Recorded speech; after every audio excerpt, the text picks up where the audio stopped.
dimensions. I'm not going to cover it as in depth as I would like to because of the time, but I would like to encourage everyone to eat. This is your official license to eat over Thanksgiving.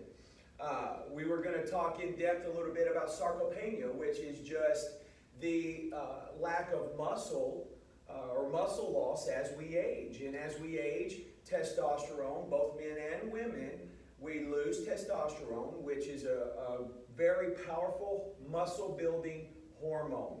And so a lot of folks as we age also, I have a degree in dietetics and nutrition, and one of the things we covered is people's taste buds change throughout their life cycle.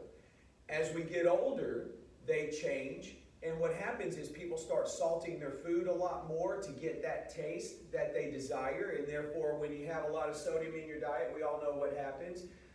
We swell up, we retain water, our blood pressure goes up.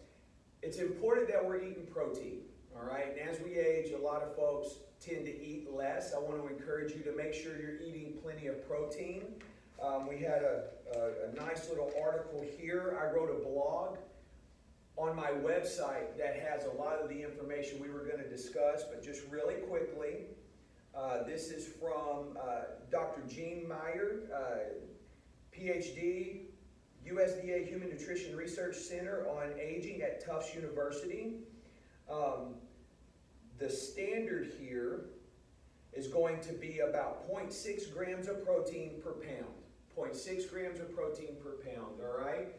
So however much you weigh, you want to multiply that by 0.6, and that's how many grams of protein. Now, protein carries about 4 calories per gram, so make sure that you split that over your meals throughout the day. So more information on that at my, if you go read my blog at mybalanceuniversity.com, you can get a lot of that great information in that article there, okay?